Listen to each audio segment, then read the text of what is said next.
Buenos días, bienvenidos al podcast de cuarto semestre de Derecho. Estamos con el magíster Rafael Rodríguez Mesa, escritor de muchos libros, y aquí mis compañeros. Licelis Movilla. Josué Gliante. Esta vez le haremos una entrevista sobre el tema de acoso laboral. Muchas gracias por invitarme, distinguidos compañeros jóvenes del cuarto semestre de la Universidad Libre, y con mucho gusto aquí estoy para responder sus preguntas. Bueno, doctor, en primera instancia queríamos empezar hablar un poco sobre qué es el acoso y qué es el acoso laboral. ¿Es lo mismo? ¿No es lo mismo? ¿Cuáles son las diferencias? Y por qué, a pesar de la existencia, por lo menos la ley pionera, que fue la resolución 10 del 2006, que fue la primera en regular pues, el acoso laboral, hoy se considera un poco ambigua o su definición es añeja? ¿Qué aspectos cree usted que esa definición hoy ya no responden o se asocian a la realidad laboral? Hay varias preguntas en tu pregunta. Primero, ¿qué es acoso? Acoso son en general actos de persecución, de hostigamiento, de asedio, que también se dan en el ámbito laboral y que tienen generalmente una finalidad: que el trabajador se desespere y renuncie, o que pierda la cabeza y cometa un acto que lo lleve a incurrir en una causal justa, de justa causa para ser despedido. Ese es el acoso. Ese es el acoso. El acoso laboral puede ser, generalmente es de arriba hacia abajo, ¿verdad? Vertical. Es la mayoría, jefe o jefes que acosan a subordinados, eso es lo más común. También hay acosos que son horizontales y acosos que son, tengo un caso, no para decirlo acá, del inferior al superior jerárquico. Lo otro, la ley 1010 es una ley del 2006 que por primera vez definió el acoso laboral en Colombia. Se quedó totalmente desactualizada, porque esa ley decía primero que tenía que ser con trabajadores laborales con contrato de trabajo, no respecto del mundo del trabajo. Segundo, que tenían que ser actos repetidos, públicos. Y cuando nos dimos cuenta del añejo que era, cuando la OIT en el 2019, la Organización Internacional del Trabajo, expide el convenio 190 de la OIT y la resolución 206 de ese mismo año. Entonces, ¿qué pasa? La recomendación 206, que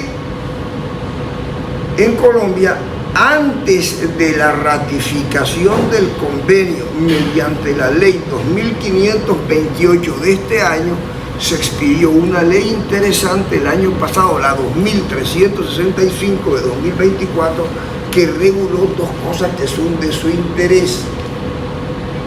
Uno, el acoso laboral de carácter sexual, que no estaba entre las 6 modalidades de acoso de la ley 1010, y otro que no es del tema de tocarlo aquí, el acoso sexual de carácter académico, que es un tema bien interesante para los estudiantes de las universidades. Posteriormente se expide, dentro de lo que se llama reforma laboral, ley 2466 del 2025 de este año, que en sus artículos 16 a 18 regula nuevas figuras, sobre todo una nueva visión del acoso, ratificando el convenio 190. Y por último, que eso va a ser otra pregunta seguramente, es la expedición el 1 de septiembre de este año de la resolución 3461 del 2025 del Ministerio del Trabajo. Ahí. Bueno, entonces la siguiente pregunta podría ser: ¿por qué, a pesar de la existencia de este tipo de leyes de las que usted me está hablando, que regulan este tipo de conductas, muchas personas no reconocen en muchos casos que están siendo acosadas laboralmente? ¿Creería usted que quizás el entorno social o la necesidad lleva a los trabajadores o a las personas a soportar actitudes pues que afectan pues el aspecto psicológico de la persona. Como la queja de acoso laboral que se presenta ante un comité de convivencia laboral da una estabilidad laboral de 6 meses para el denunciante del acoso, yo creo que cada vez va a haber menos personas que van a reprimirse, que van a ocultar el hecho de su acoso. Las hay, pero cada vez serán menos, porque no se justifica esta situación. Hay casos en donde el acosado o acosada, si se trata, como me pasó con una cliente mía, no lo digo aquí, lo digo en clase, que fue descubierta en una infidelidad a su esposo por un inferior que empezó a acosarla por eso. Hago lo que me da la gana, se lo digo a tu marido. Ahí el caso, cuando me consultó, yo le digo, señora, o usted habla con su esposo y le confiesa la verdad, o usted la van a despedir, porque a sus jefes le están diciendo que por qué usted no le llama a este señor, etcétera, etcétera. Casos así excepcionales, pero generalmente el acoso laboral cada vez se extiende a que las personas acosadas, hombres o mujeres, lo denuncien a los comités de convivencia. Doctor, cabe resaltar también una consulta a toda la audiencia que revisará el podcast y lo escuchará con mucha atención porque es un tema muy importante como es el acoso laboral. Entonces, ¿qué consejos les daría a ustedes a empleadores y subordinados de cómo aprender a identificar el acoso y tener un ambiente más sano para tanto el empleador, el trabajador y la productividad de la empresa en el entorno social? La mayoría de los acosos laborales, estadísticas, vienen de empleadores o trabajadores de confianza del empleador para acosar a un trabajador porque se sindicalizó, porque estaba en la base del sindicato y entonces ahora está en la junta directiva y tiene fuero, porque demandó a la empresa para pedir unos recargos en dominicales y festivos, recargos nocturnos, cosas así. Y otros acosos que sí son particulares. Por ejemplo, digo, me cae mal esta persona, superior jerárquico, y yo lo acoso para que se vaya de aquí, o para que pierda la cabeza, me agreda físico verbalmente y todo el mundo va a ver que soy el agredido y él se va porque él tuvo una justa causa. Generalmente esos son. Ahora, desde el momento, pero más con la resolución 3.461, los comités, ya lo voy a explicar en otra pregunta, seguramente tienen que tener jornadas de diálogo, reuniones conciliatorias, etc. O sea que la legislación da la oportunidad de que las partes hablen, arreglen, eliminen asperezas y cese la cosa. Bueno, para seguir con el tema pues de la resolución. Bueno, doctor, la resolución 3461 del 2025 actualiza el funcionamiento de los comités de convivencia. ¿Qué papel debería tener realmente estos comités para, más allá de un requisito legal, ser mediadores preventivos o tener poder sancionatorio? Los comités de convivencia siempre, pero ahora la resolución lo ratifica, siempre tiene que tener un presidente y un secretario. Y de acuerdo al número de trabajadores, menos de 5 deben tener ese comité un principal y un suplente, entre 5 y 20 trabajadores de la empresa, un principal, un suplente, más de 20 trabajadores, 2 principales y 2 suplentes. Y tienen todo un organigrama, o sea, toda una relación cronológica. 5 días para conocer la queja, entre 5 y 15 días para evaluarla, entre 5 y 15 días más para llamar a las partes a arreglar, y en todo caso el procedimiento no puede extenderse más allá de 65 días, de 65 días. Pero claramente se dice, los comités de convivencia no están para sancionar el acoso laboral.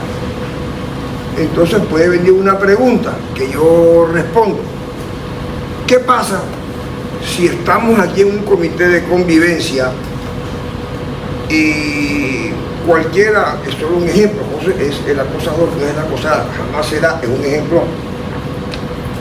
El comité los llama, hace un acuerdo, etcétera, pero él no lo cumple o deja de cumplirlo. ¿Qué le queda a nuestra querida señorita trabajadora? Ir. Si es funcionaria, si es servidora pública a la Procuraduría General de la Nación, ¿quién? El comité da constancia de que no hubo acuerdo, por ejemplo, no hubo acuerdo, o habiendo acuerdo se está incumpliendo por parte del acosador o acosadora. Entonces el comité dice, usted está en libertad para denunciar a este señor o a los acosadores ante la Procuraduría General de la Nación. Es empresa privada, usted ya queda en libertad para presentar la querella ante el Ministerio del Trabajo o si quiere directamente una demanda ante el juez laboral. Doctor, ¿y cree que si se le otorgara a los comités un poder sancionatorio surgirían otras problemáticas o se ayudaría dándole poder sancionatorio a los comités erradicar más fácil la problemática del acoso laboral? Lo que pasa es que en teoría sí, pero como los integrantes de los comités de convivencia laboral son mismos trabajadores de la empresa, sería complicado tal vez darles una potestad sancionatoria. Lo que tiene que hacer es que rápidamente la persona vaya a la Justicia Laboral o al Ministerio, si es privado, o a la Procuraduría de la Nación, si es público. Ahora, si hay una falencia para mí tremenda, y en una ponencia que voy a presentar a un congreso en que lo estoy haciendo con el compañero Andrés Lara, monitor del área laboral, brillante estudiante en esta área y que está en 10º semestre, hay una falencia que la digo aquí. El artículo 6º, parágrafo 1º de esa resolución dice una cosa que está bien: los comités de convivencia laboral no son competentes para conocer denuncias sobre acoso laboral sexual, y que cuando esto se dé, miren cómo dice exactamente la norma, que tiene que informarse de esto a los directivos de la empresa. Es decir, es tan grave para mí, tan erróneo esto, que lo voy a leer de la resolución. Supongamos que una funcionaria de una universidad, donde dice, yo estoy siendo acosada sexualmente por mi jefe de área. Entonces, ¿cómo dice la norma? Que esa queja, de la cual no es competente el comité de convivencia laboral de esa universidad, de mi ejemplo, de esa empresa, tiene que presentarse ante la alta dirección de la empresa o el jefe de talento humano, que debe establecer el procedimiento para recibir las quejas de presunto acoso sexual y violencia por razones de género, y las medidas de atención, prevención y protección. ¿Qué digo yo? Creo que lo digo en mi artículo. Esto va a llevar a una babel de normas, porque por ejemplo, el doctor Farid Amin, que es el jefe de recursos humanos aquí, cuando una profesora dice que alguien está acosando a una funcionaria sexualmente, tendrá que hacer un procedimiento él. Por la Universidad del Norte hará otro, y la empresa Monómeros hará otro, y así. Entonces, va a llevar esto, en mi concepto, tiene el riesgo de que va a incrementar ante una impunidad inmediata los acosos sexuales en el trabajo. Debe ser una norma que dijera, está bien, es tan delicado el acoso laboral, sexual, que es inconciliable porque es inconciliable, pero tiene que haber un comité específico que si no hay acuerdo con unas normas respectivas, un procedimiento para todas las empresas públicas y privadas, pues la cosa irá a la Fiscalía General de la Nación, por ejemplo. Pero así, dándole la potestad a que cada miembro o la alta dirección de una empresa o el jefe de talento humano deba estar en un procedimiento, va a haber miles y miles de procedimientos en Colombia para el acoso sexual, se va a diluir, no tiene lógica. Eso para mí es una falla, una falencia de la resolución.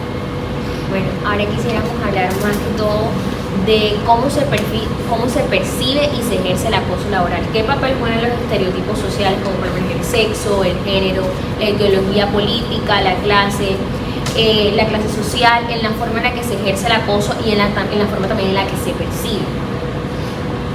Bueno, yo creo que generalmente el acoso laboral, desde cuando Lehmann en Suecia murió en 1999, fue el precursor Heinz Lehmann, un psicólogo alemán que ejerció su posición en Suecia, no en Alemania. Hay diferentes modalidades, el maltrato por maltratarlo. Por ejemplo, la persecución, ponerlo en riesgo porque no se le brinda la protección de vida si está trabajando en un área donde hay riesgo de accidente de trabajo. Esto tiene diferentes móviles. No me gusta, quiero que el tipo renuncie porque tengo un recomendado, porque yo creo que no está haciendo bien. Una forma de acoso ahora con el WhatsApp le pasó a un ingeniero, hijo de una amiga mía, de 35 años ahora, el joven. En el WhatsApp del grupo de ingenieros de esa empresa, el ingeniero jefe empezó a ridiculizarlo, a demandar, a imagen en público, a burlarse de él. Claro, lo veían todos se quedaban callados, pero todos lo leían. Entonces, él fue a renunciar y dije, no renuncie, no vayas a renunciar, denuncia. Pero en el periodo en que se active el comité de convivencia, antes de esta legislación, antes aún de la ley del 365, él consiguió trabajo mejor remunerado en otra empresa y se fue. Entonces, el acoso laboral tiene muchos móviles. Y el sexual tiene el apetito sexual de los homo sapiens, que no lo caminan bien, cosas libidinosas, sexuales, eróticas, hacia compañeras de trabajo, subordinadas o no, que no van ahí a buscar marido, ni novio, ni sexo, sino trabajo. Para seguir con el ejemplo quizás que usted nos acaba de dar, bueno, si la normativa actual solo nos describe el acoso dentro del horario laboral, ¿qué sucede precisamente con ese acoso que ocurre fuera de la oficina, por lo menos en los grupos de WhatsApp, pero que influye directamente en los vínculos y en el entorno laboral? Es que la definición que da los incisos segundo y tercero del artículo 18 de la ley 2466 no solamente lo saca del ambiente, dice trabajadores, contratistas, cualquiera.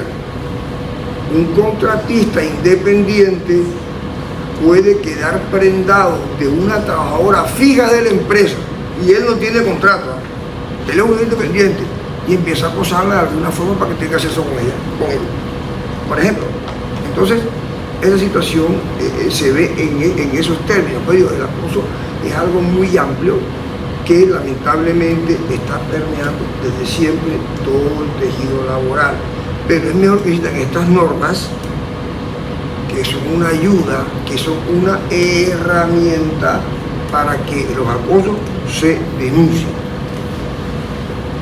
Bueno, con el ejemplo que usted dijo, que por vía WhatsApp se presentaba el acoso, parte de nuestra próxima pregunta y con la que finalizamos, y es que ¿qué rol tienen los medios de comunicación en visualizar o minimizar el acoso laboral?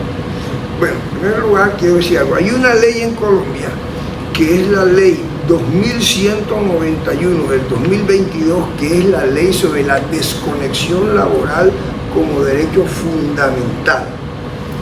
Ahí en esto hay mucho acoso. Por ejemplo, yo tengo el caso, y no me dio el poder y lo perdió, de un trabajador, hermano de uno de mis mejores amigos, cuyo jefe le dijo, nunca te puedes desconectar, te puedo llamar a las 1, 2, 3, 4 de la mañana, cuidado, y a veces le llamaba así.